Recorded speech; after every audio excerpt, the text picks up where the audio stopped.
नमस्कार जय जगन्नाथ आम चैनल को आपण मानकु बहुत बहुत स्वागत। सांग माने पवित्र श्रावण मासरे शिव भक्त माने काहीं केते दूररू जल आनी भगवान भोलाशंकरंक उपरे अर्पण करिथांती।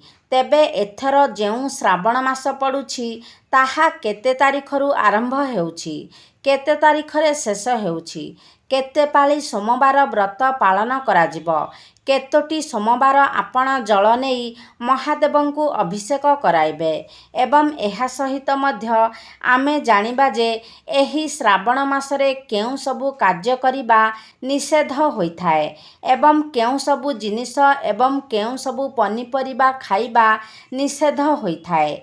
एहा सहित गुरुत्वपूर्ण जिनिस जानिबा जे जेउ दिन श्रावण मास आरंभ हेउछि सेही दिन आपण केउ सबु खाद्य खाइबा निषेध अटे। तेबे ए सबु विषय रे आजिर एही भिडियो रे आमे जानिबा। तेबे ता पूर्वरु जदि आपण माने शिव भक्त होइथांती, भक्ति एवं श्रद्धा आपणक मनरे भगवान शिवंक प्रति थाए तेबे भिडियोटी को लाइक करी चैनल टी को सब्सक्राइब करि दियंतु एवं कमेंट बॉक्स रे हर हर महादेव ओम नमः शिवाय निश्चय लिखंतु। तेबे सांग माने पांजी अनुसारे जुलाई 11 तारिखरू श्रावण मास आरंभ होई अगस्ट 9 तारिखरे समाप्त हेब। तो सांग माने एही थर श्रावण मासरे मोट 4 गोटी सोमवार पड़िबाकू जाउछि, अर्थात एथर श्रावण मासरे आपण 4 पाଳି प्रभु शिवशंकरंकु जलरे अभिषेक कराइबे। बोलबम भक्त माने एथर 4 पाଳି बोलबम यात्रा करि पारिबे। जेउ माने एही श्रावण मासर व्रत पालन करंती से माने एहा निहाती भाबरे जानिबा दरकार जे एही श्रावण मासरे केउ केउ जिनिस खाइबा उचित नुहे एवं केउ सबु कर्म करिबा उचित नुहे। एही सबु जिनिस गुड़िक जानिबा आपणक पई निहाती दरकार। आसंतु जानिबा एही श्रावण मासरे केउ केउ जिनिस खाइबा अनुचित होइथाए एवं केउ कर्म करिबा उचित नुहे।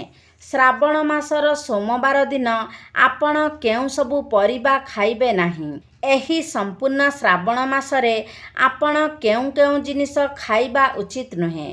एहा तो आपण माने निश्चित भाबरे जानिथिबे जे श्रावण मासरे आपण सात्विक भोजन आहरण करिबा उचित। मद मांस पियाज रसुण एही सबु तामसिक भोजन जो रहिछि ए सबु खाद्यर सेवन करिबे नाही। एही सबु खाद्य ठारू आपण माने दूरेई रहिबा उचित। एहा सहित बंधाकोबी बाईगण मूला दही क्षीर एही सबु जिनिस को मध्य आपण माने खाइबे नाही। सांग माने बंधाकोबी एवं बाईगण आपण माने श्रावण मासरे एथि पई खाइबे नाही कारण बंधाकोबी एवं बाईगण रे एही श्रावण मासरे साधारणतः पोक लागि थाए। सेथिपाई श्रावण मासरे एही दुईटी परिबाकू खाइबाकू निषेध करा जाई थाए। एही मासरे आपण मसूर डाली एवं बिरी डाली मध्य खाइबे नहीं।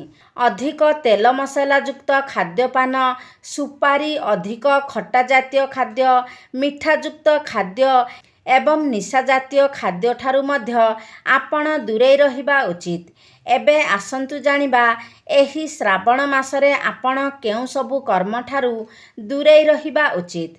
सांग माने आपण जदि श्रावण मासर व्रत पालन करूछंती तो आपण काहार मनरे कष्ट न देला भली कौनसी कार्य करंतु नाही। मनुष्य किंबा कौनसी पशु पक्षी किंबा कौनसी वृक्षलता को मध्य आपण आघात दियंतु नाही। मिथ्या कुहंतु नाही, चोरी करंतु नाही, कौनसी भी खराप कार्य करंतु नाही, कौनसी निशाद्रव्यर सेवन करंतु नाही किंबा आमिषर द्रव्य सेवन करंतु नाही।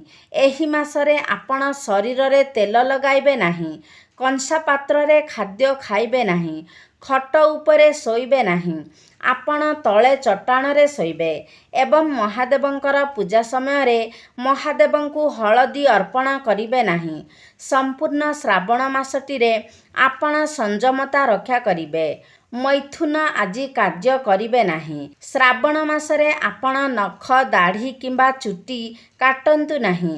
ଏହା ବ୍ୟତୀତ ଅନେକ ସ୍ଥାନରେ ବ୍ରତଧାରୀମାନେ ପାଦରେ ଜୋତା ମଧ୍ୟ ପିନ୍ଧନ୍ତି ନାହିଁ। ତ ସାଙ୍ଗମାନେ, ଆପଣ ଯଦି ଶ୍ରାବଣର ବ୍ରତ ପାଳନ କରୁଛନ୍ତି, ବିଧିବିଧାନ ସହ, ନୀତି ନିଷ୍ଠାର ସହ ବ୍ରତଟି ପାଳନ କରୁଛନ୍ତି ଏବଂ ସଠିକ୍ ଉପାୟର ସହିତ ଆପଣ ବ୍ରତ ପାଳନ କରୁଛନ୍ତି, ତ ନିଶ୍ଚିତ ଭାବରେ ଆପଣଙ୍କୁ ମହାଦେବଙ୍କର କୃପା ଓ ଆଶୀର୍ବାଦ ପ୍ରାପ୍ତି ହୋଇଥାଏ। ମାତ୍ର ଯଦି ଆପଣ ଲୋକ ଦେଖାଣିଆ ଭାବରେ ବ୍ରତ ପାଳନ କରୁଥାନ୍ତି, ତେବେ ସେହି ବ୍ରତ ପାଳନ କରିବାର କୌଣସି ବି ମୂଲ୍ୟ ନଥାଏ। ମନେ ରଖନ୍ତୁ, କିଏ ଦେଖୁ ଅବା ନ ଦେଖୁ, ଭଗବାନ ଉପରେ ଥାଇକି ସବୁ କିଛି ଦେଖୁଥାନ୍ତି। ଆପଣଙ୍କର ପ୍ରତ୍ୟେକଟି କର୍ମକୁ ଭଗବାନ ଦେଖିଥାନ୍ତି ଏବଂ ସେହି କର୍ମର ହିସାବ ମଧ୍ୟ ରଖିଥାନ୍ତି। ସେଥିପାଇଁ ଈଶ୍ୱର ଆପଣଙ୍କୁ ଆପଣଙ୍କର କର୍ମ ଅନୁସାରେ ହିଁ ଫଳ ପ୍ରଦାନ କରିଥାନ୍ତି। ତେବେ ସାଙ୍ଗମାନେ, ଯଦି ଆପଣ ଶ୍ରାବଣର ବ୍ରତ ରଖିଛନ୍ତି, ତେବେ ଶ୍ରାବଣ ମାସରେ କଦାପି ବି ନାସ୍ପତିର ଯେଉଁ ଫଳ ରହିଥାଏ, ତାକୁ ଆପଣ ଖାଆନ୍ତୁ ନାହିଁ କିମ୍ବା ଭଗବାନ ଶିବଙ୍କୁ ମଧ୍ୟ ଅର୍ପଣ କରନ୍ତୁ ନାହିଁ। ଆଉ ଗୋଟିଏ ଗୁରୁତ୍ୱପୂର୍ଣ୍ଣ କଥା ହେଉଛି, ଯଦି ଆପଣ ଶ୍ରାବଣର ବ୍ରତ ରଖିଛନ୍ତି ଏବଂ ଏହି ସମୟରେ ଅର୍ଥାତ୍ ଶ୍ରାବଣ ମାସରେ ଆପଣଙ୍କ ଗୃହକୁ କୌଣସି ଭିକ୍ଷୁକ ଆସୁଛନ୍ତି, ତେବେ ସେହି ଭିକ୍ଷୁକଙ୍କୁ ଆପଣ ଖାଲି ହାତରେ କେବେ ବି ଫେରାଇ ଦିଅନ୍ତୁ ନାହିଁ। ଆପଣଙ୍କର ସକ୍ଷମ ଅନୁସାରେ ଆପଣ ଯାହା ବି ଦେଇପାରିବେ, ତାହାକୁ ଦେଇ ଆପଣ ସେହି ଭିକ୍ଷୁକଙ୍କୁ ପ୍ରସନ୍ନ ଚିତ୍ତରେ ଫେରାନ୍ତୁ। ଯଦି ଆପଣ ସେହି ଭିକ୍ଷୁକକୁ ଖରାପ ବ୍ୟବହାର ଦେଖାଇ ଖାଲି ହାତରେ ଫେରାଇ ଦିଅନ୍ତି, ତ ଆପଣଙ୍କୁ ବ୍ରତର କୌଣସି ବି ଫଳ ପ୍ରାପ୍ତି ହୋଇନଥାଏ। ସାଙ୍ଗମାନେ, ଏହି ବ୍ରତଟି ନିର୍ଜଳା ହୋଇନଥାଏ। ତ ଆପଣମାନେ କେବଳ ସାତ୍ତ୍ୱିକ ଭୋଜନ କରନ୍ତୁ ଏବଂ ଯଦି ଆପଣ ଫଳାହାରର ସଂକଳ୍ପ ନେଇଛନ୍ତି, ତେବେ ଆପଣ ଲୁଣ ଖାଆନ୍ତୁ ନାହିଁ। ବାହାରର ଫଳ ଜୁସ୍ ଆପଣ କଦାପି ବି ପିଅନ୍ତୁ ନାହିଁ। ସାଙ୍ଗମାନେ, ଶ୍ରାବଣ ମାସରେ ଯେଉଁ ଶୁକ୍ରବାର ପଡ଼ିଥାଏ, ଶୁକ୍ରବାର ଦିନ ଆପଣ କଦାପି ବି ଖଟା ଖାଆନ୍ତୁ ନାହିଁ, କାରଣ ମା ସନ୍ତୋଷୀ ଏହି ଶ୍ରାବଣ ମାସରେ ଜାଗ୍ରତ ଅବସ୍ଥାରେ ଥାଆନ୍ତି। ଯଦି ଆପଣ ଶ୍ରାବଣ ମାସର ବ୍ରତ ରଖିଛନ୍ତି, ତ ଶ୍ରାବଣ ମାସରେ ଆପଣ ଲୁଣର ସେବନ କରିବା ଉଚିତ ନୁହେଁ। ଏହା ସହିତ ଆପଣ କ୍ଷୀର ମଧ୍ୟ ପିଇବା ଉଚିତ ନୁହେଁ। ଯେଉଁ ବ୍ୟକ୍ତି ଶ୍ରାବଣ ମାସରେ ବାଇଗଣର ସେବନ କରିଥାଏ, ଅର୍ଥାତ୍ ଯେଉଁମାନେ ବ୍ରତ ପାଳନ କରୁଛନ୍ତି, ଯଦି ସେମାନେ ବାଇଗଣ ଖାଇଥାନ୍ତି, ତ ସେମାନଙ୍କୁ ଘୋର ପାପ ଲାଗିଥାଏ।